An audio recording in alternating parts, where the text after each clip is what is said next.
നമസ്കാരം. പൈനീർ സ്റ്റഡീസിന്റെ ഇന്നത്തെ ക്ലാസ്സിലേക്ക് ഏവർക്കും ഹൃദ്യമായ സ്വാഗതം. ഇന്ന് നമ്മൾ പഠിക്കുന്നത് ഭിന്നസംഖ്യകൾ, അതായത് ഫ്രാക്ഷൻസ് ആണ്. നമുക്ക് ഓരോന്നായിട്ട് ചെയ്യാം. ഇത് നോക്കൂ, ഈ ഫ്രാക്ഷൻസ് എന്ന് പറഞ്ഞാൽ സാധാരണ ഭിന്നം പ്രോപ്പർ ഫ്രാക്ഷൻസ്, വിഷമഭിന്നം അതായത് ഇംപ്രോപ്പർ ഫ്രാക്ഷൻസ്, മിശ്രഭിന്നം മിക്സഡ് ഫ്രാക്ഷൻസ്, സമാന ഭിന്നങ്ങൾ ഈക്വൽ ഫ്രാക്ഷൻസ്, ഇങ്ങനെ പല രീതിയിലുണ്ട്. നമുക്ക് ഓരോന്നായിട്ട് ഓരോ ക്ലാസ്സിലായിട്ട് നമുക്ക് പഠിക്കാം. നോക്കിക്കേ, ആദ്യം ഭിന്നസംഖ്യകൾ എന്താണെന്ന് നമുക്ക് പഠിക്കാം അല്ലെ. എ ബൈ ബി എന്ന രൂപത്തിൽ എഴുതാവുന്ന സംഖ്യകളാണ് ഭിന്നസംഖ്യകൾ. എ ബൈ ബി എന്ന് ഇതുണ്ടോ, 3/5 ഇത് എ ആയിട്ട് പറയാൻ നേരം, ബി എന്ന് പറഞ്ഞാൽ 5 അല്ലെ 2/9, അങ്ങനെ എ ബൈ ബി എന്ന രൂപത്തിൽ 8/5. ഇതാണെങ്കിൽ 2/3 എന്നുണ്ടല്ലോ, ഇതൊരു പൂർണ്ണസംഖ്യ ഉണ്ട്, പിന്നെ 2/3 ഉണ്ട്. ഈ രീതിയിൽ എഴുതാവുന്ന എ ബൈ ബി എന്ന രൂപത്തിൽ എഴുതാവുന്ന സംഖ്യകളാണ് ഫ്രാക്ഷൻസ് അല്ലെങ്കിൽ ഭിന്നസംഖ്യകൾ. പക്ഷെ ബിയുടെ വില 0 ആകരുത്. ബി എന്ന് പറഞ്ഞാൽ ഈ അടിയിൽ ഇത് എ എന്ന് പറഞ്ഞാൽ അംശമാണ്, ന്യൂമറേറ്റർ ആണ്. ബി ഛേദം അല്ലെങ്കിൽ ഡിനോമിനേറ്റർ. അതിലെ ബിയുടെ വില 0 ആവുകയും ചെയ്യരുത്. അങ്ങനെയാണെങ്കിലാണ് ഭിന്നസംഖ്യകൾ എന്ന് പറയുന്നത്. ബി എന്ന് പറഞ്ഞാൽ ഡിനോമിനേറ്റർ, അത് 0 ആകരുത്. ഇത് അങ്ങനെ 0 ആയാൽ അത് ഫ്രാക്ഷൻസ് അല്ല എന്നാണ് അർത്ഥം. അപ്പോൾ അത് എ ബൈ ബി എന്ന രൂപത്തിൽ എഴുതാവുന്ന സംഖ്യകൾ ഭിന്നസംഖ്യകളാണ്, ഫ്രാക്ഷൻസ് ആണ്. ബിയുടെ വില 0 ആകരുത്. എ എന്ന് പറഞ്ഞാൽ എന്താണ്, അംശം എന്ന് പറയും അല്ലെ, അല്ലെ ന്യൂമറേറ്റർ. ബി എന്ന് പറഞ്ഞാലോ ഛേദം, ഡിനോമിനേറ്റർ. അത്രയും മനസ്സിലായല്ലോ. ഇനി നോക്കാം, സാധാരണ ഭിന്നം എന്ന് പറഞ്ഞാൽ എന്താണെന്ന് അല്ലെ. നോക്കിക്കേ, പ്രോപ്പർ ഫ്രാക്ഷൻസ് ആണ് ഇംഗ്ലീഷിൽ പറയുന്നത്. 3/5, 2/9. ഇതിൻ്റെയൊക്കെ പ്രത്യേകത നോക്കിയേ, 3/5 എന്ന അർത്ഥം അല്ലെ. ഇത് വില 1 കുറവായിരിക്കും. ഇതിന്റെ വില, ഈ സാധാരണ ഭിന്നത്തിന്റെ വില 1 എപ്പോഴും കുറവായിരിക്കും. പിന്നെ നോക്കിക്കേ, വിഷമഭിന്നം ഇംപ്രോപ്പർ ഫ്രാക്ഷൻസ് എന്നാണ് അതിന് പറയുന്നത്, വിഷമഭിന്നം. അപ്പോൾ നോക്കിക്കേ, 5ൽ 8, 7ൽ 9. 8നെ 5 കൊണ്ട് ഹരിച്ചാൽ ഒരു പ്രാവശ്യം 8ൽ 5 ഉണ്ട്, പിന്നെ പോയിന്റ് വരും അല്ലെ. അപ്പം ഇത് 1 കൂടുതലായിരിക്കും ഇതിന്റെ വില എപ്പോഴും. അപ്പോൾ ഇംപ്രോപ്പർ ഫ്രാക്ഷന്റെ വില അല്ലെ വിഷമഭിന്നത്തിന്റെ വില എപ്പോഴും 1 കൂടുതലായിരിക്കും. സാധാരണ ഭിന്നത്തിന്റെ വില 1 കുറവായിരിക്കും. ഇനി മിശ്രഭിന്നം, മിക്സഡ് ഫ്രാക്ഷൻസ്. ഇതിനകത്ത് ഉണ്ട് ഒരു പൂർണ്ണസംഖ്യ ഉണ്ട്, 1, 2, 3, 4 ഇങ്ങനെ സംഖ്യകളിൽ ഏതെങ്കിലും ഒന്ന് കാണും. ഇവിടെ 7 ഉണ്ട്, അത് കാണും. അത് കൂടാതെ തന്നെ ഇതുപോലെ ഉണ്ടോ, ഈ സാധാരണ ഭിന്നവർണ്ണം കൂടെ കാണും. അപ്പോൾ ഒരു പൂർണ്ണസംഖ്യയും പിന്നെ ഒരു ഭിന്നസംഖ്യയും കൂടെ വരുന്നതാണ് മിശ്രമായിട്ട് അല്ലേ. അപ്പം മിശ്രഭിന്നം എന്ന് പറയുന്നത് ഇതുണ്ടോ, ഈ 5, 3, 2 അല്ലെ 7, 4 1 ഇങ്ങനെ പറയുന്നതാണ് മിശ്രഭിന്നം അല്ലെ മിക്സഡ് ഫ്രാക്ഷൻസ്. ഇത് നിങ്ങൾ ഓരോന്നും മനസ്സിലാക്കി വയ്ക്കണം. സാധാരണ ഭിന്നം എന്ത്, വിഷമഭിന്നം എന്ത്, മിശ്രഭിന്നം എന്ത്, പിന്നെയോ സമാന ഭിന്നങ്ങളും കൂടെ ഉണ്ട്. അതെന്ന് വെച്ചാൽ എന്താണെന്നറിയോ, 3ൽ 2, 6ൽ 4, 12ൽ 8 എന്ന് പറഞ്ഞ പ്രത്യേകത എന്താണ്? ഈ 3നെ 3 × 2 അല്ലേ 6, അടുത്ത ഭിന്നസംഖ്യ കിട്ടുന്നത്. അപ്പൊ ആ 2 കൊണ്ട് ഈ 2നെ വിളിച്ച് 2 × 2 4, കണ്ടോ, കറക്റ്റ് അല്ലേ. അപ്പുറത്തെ ഭിന്നസംഖ്യ കിട്ടും. ഈ 6നെ 2 കൊണ്ട് വിളിച്ച് 12. അപ്പൊ ഈ 4നെയും 2 കൊണ്ട് വിളിച്ച് 8, കണ്ടോ. അങ്ങനെ ഒരേ സംഖ്യ കൊണ്ട് ഗുണിച്ചാൽ അടുത്ത ഭിന്നം കിട്ടുമെങ്കിൽ അതാണ് സമാന ഭിന്നങ്ങൾ, സമാന ഈക്വൽ ഫ്രാക്ഷൻസ് എന്ന് പറയും. ഉണ്ടോ, 2നെ 2 വിളിച്ചാൽ 4 കിട്ടും, 3നെ 2 കൊണ്ട് വിളിച്ചാൽ 6 കിട്ടും.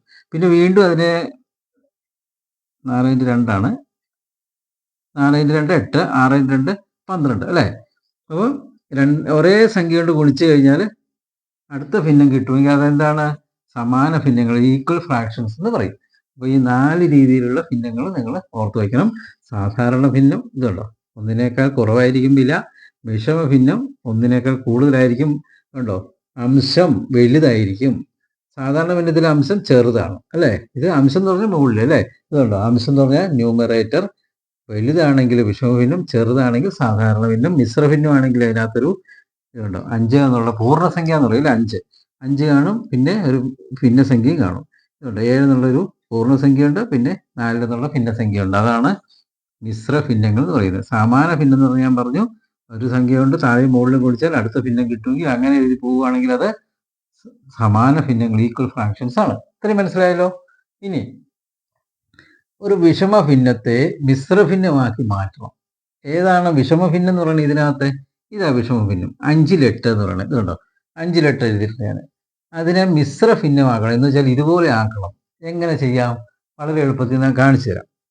5ൽ 8 എന്ന് പറഞ്ഞാൽ 8 ഭാഗം 5 എന്നല്ലേ ഉദ്ദേശിക്കുന്നത്. അപ്പം 8 ഭാഗം 5 അല്ലേ? ഇങ്ങനെ ഹരിച്ചു നോക്കണം. 5 8ൽ എത്ര പ്രാവശ്യം ഉണ്ട്? ഒരു പ്രാവശ്യം. ഇനി ഇൻറ്റു ഹരിക്കണം. 1 × 5 5. കുറയ്ക്കുമ്പോൾ എത്ര വരും? 3. 3ൽ 5 അടങ്ങില്ലല്ലോ. അപ്പോൾ നമുക്ക് ഉത്തരം എത്ര കിട്ടി? ആൻസറായിട്ട് കിട്ടിയ 1 അല്ലേ? 1. പിന്നെ ഈ ഛേദം ഉണ്ടല്ലോ, എന്നുവെച്ചാൽ ഡിനോമിനേറ്റർ, അതെപ്പോഴും അങ്ങനെ തന്നെ ഛേദമായിട്ട് തന്നെ എഴുതാം. പിന്നെ ഇവിടെ നമുക്ക് കിട്ടിയ റിമൈൻഡർ എത്രയാണ്? 3. അത് അംശമായിട്ട് അല്ലെങ്കിൽ ന്യൂമറേറ്ററായിട്ട് എഴുതണം കേട്ടോ. അപ്പം നമുക്ക് കിട്ടിയ ആൻസർ ഇവിടെ പൂർണ്ണസംഖ്യയായിട്ട് എഴുതണം. ഇതോ ഈ ഛേദം എന്ന് പറയുന്നത് എപ്പോഴും അത് തന്നെ എഴുതണം. പിന്നെയോ നമുക്ക് കിട്ടിയ ശിഷ്ടം ഉണ്ടല്ലോ, അത് നമുക്ക് അംശമായിട്ട് എഴുതുമ്പോൾ നോക്കിയേ, ഈ രൂപത്തിൽ മിശ്രഭിന്നമായി മാറ്റിയില്ലേ? വിഷമഭിന്നത്തിനെ മിശ്രഭിന്നമാക്കിയില്ലേ? ആൻസർ എത്രയാണ്? 1 5ൽ 3 എന്ന് കിട്ടി. മനസ്സിലായില്ലേ? ഇനി അടുത്ത പറഞ്ഞ കൂടെ നോക്കാം നമുക്ക്. 17/6. 17 ഭാഗം 6. ഇങ്ങനെയല്ല അതിൻ്റെ അർത്ഥം. നോക്കാം. 17 മുകളിൽ കിടക്കുന്നതാണ് ഈ ബ്രാക്കറ്റിനുള്ളിൽ കിടക്കുന്നത്. 17 ഭാഗം 6. 6 എത്ര പ്രാവശ്യം ഉണ്ട്? 17 6 3 ആകുമ്പോൾ 18 ആയി. 3 പ്രാവശ്യം ഇല്ല, 2 പ്രാവശ്യമുള്ളൂ. 2 പ്രാവശ്യം. 6 2 12. കുറയ്ക്കുമ്പോൾ എത്ര കിട്ടും? 7 2 പേർ 5. ഇനി പറ്റുമോ? 5-നകത്ത് 6 അടങ്ങുമോ? ഇല്ല. അപ്പോൾ എന്ത് ചെയ്യണം? എങ്ങനെ എഴുതാനാ പറഞ്ഞേക്കണേ? നമുക്ക് ആൻസർ കിട്ടിയത് എത്രയാണ്? 2. അത് ഇവിടെ 2 എന്ന് എഴുതണം. പിന്നെയോ ഈ ഛേദം അല്ലെങ്കിൽ ഇതില്ലേ, ഈ ഡിനോമിനേറ്റർ അതേപടി എഴുതണം അല്ലേ? അതേപടി എഴുതണം. റിമൈൻഡർ കിട്ടിയത് അംശമായിട്ട് എഴുതിയാൽ 5 അല്ലേ? ഇങ്ങനെ എഴുതിയാൽ ആൻസർ 2 6ൽ 5 ഇങ്ങനെ കിട്ടി. ഇതാണ് വിഷമഭിന്നത്തെ മിശ്രഭിന്നമാക്കി മാറ്റാനുള്ള രീതി. കണ്ടോ? ഇതാണ് വിഷമഭിന്നം. ഇനി ഇത് ശരിയാണോ എന്ന് നമുക്ക് ചെക്ക് ചെയ്യാൻ ഒരു വഴിയും കൂടെ ഉണ്ട്. എങ്ങനെയാണെന്നറിയാമോ? 5ൽ 8 അല്ലേ ഉത്തരം? 5 × 1. ഈ 5നെ ഈ 1 കൊണ്ട് ഗുണിച്ചേ. 5 × 1 5. അതിൻ്റെ കൂടെ ഈ 3 കൂട്ടണം. 8. 5 3 8. 8 ആണ്. ഛേദം അത് തന്നെ. അപ്പം 5ൽ 8 എന്ന് കിട്ടിയില്ലേ? അപ്പോൾ ഇത് ആൻസർ ശരിയാണ്. ഇത് നോക്കിക്കേ. 6 × 2 എത്രയാണ്? 12. ഇത് നമ്മൾ ഇൻറ്റു ചെയ്യണം. 12 5 എത്രയാണ്? 17. ഉണ്ടോ? 17 എഴുതി. ഛേദം അത് തന്നെ. അപ്പോൾ ഈ ഉത്തരം കറക്റ്റ് ആണെന്നും കൂടെ നമുക്ക് ചെക്ക് ചെയ്യാൻ പറ്റും. അപ്പോൾ വിഷമഭിന്നത്തെ മിശ്രഭിന്നമാക്കാൻ നമ്മൾ പഠിച്ചു കഴിഞ്ഞു അല്ലേ? ഇനി നമുക്ക് അടുത്തത് നോക്കാം. അപ്പം വിഷമഭിന്നത്തെ മിശ്രഭിന്നമാക്കാനുണ്ടോ? ഈ വിഷമഭിന്നത്തെ മിശ്രഭിന്നമാക്കുക ഇത്. ഇനി നമുക്ക് നേരെ തിരിച്ചാക്കി നോക്കാം.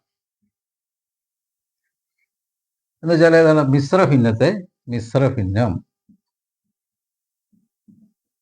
ഭിന്നത്തെ എന്താക്കണം? വിഷമഭിന്നമാക്കണം അല്ലേ?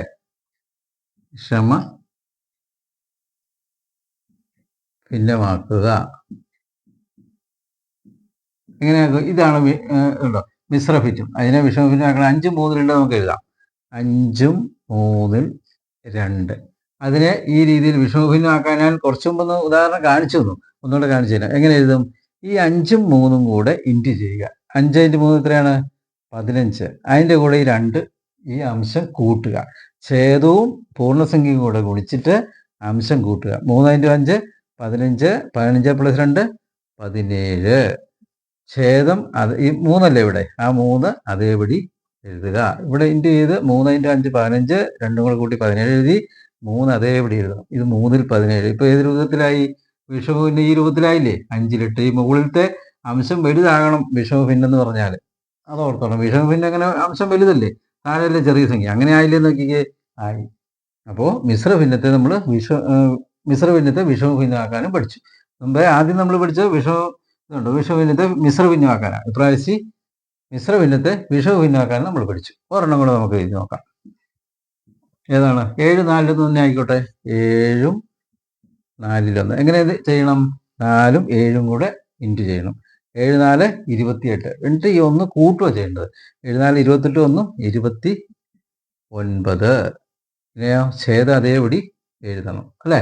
ഇങ്ങനെ എഴുതിയാൽ പോരെ? ഉത്തരമായി. ഇത് ശരിയാണെന്ന് വേണമെങ്കിൽ നമുക്ക് ചെക്ക് ചെയ്യാം. 29നെ 4 കൊണ്ട് ഡിവൈഡ് ചെയ്താൽ ഇത് കിട്ടുമെന്ന് നോക്കാം നമുക്ക്. 29/4 എത്രയാണ്? 7 4 28. റിമൈൻഡർ എത്രയുണ്ട്? 1. അപ്പോൾ ഉത്തരം കിട്ടിയത് എപ്പോഴും ഇങ്ങനെ ഉത്തരം പൂർണ്ണസംഖ്യയായിട്ട് എഴുതണം. പിന്നെയോ ഈ ഛേദം എപ്പോഴും ഛേദമായിട്ട് തന്നെ എഴുതണം എന്ന് പറഞ്ഞിട്ടുണ്ട്. ഇത് 4 അല്ലേ ഛേദം? 4-ൽ പിന്നെയോ ഇവിടെ റിമൈൻഡർ എത്ര വന്നു? 1 ഉണ്ടോ? 7 4 കിട്ടിയില്ലേ? 7 4 തന്നെ നമുക്ക് ഇങ്ങനെ കിട്ടുമ്പോൾ തിരിച്ച് ആൻസർ ശരിയാണെന്ന് നമുക്ക് ചെക്ക് ചെയ്യാൻ പറ്റും. ഇതാണ് മിശ്രഭിന്നത്തെ വിഷമഭിന്നമാക്കാൻ.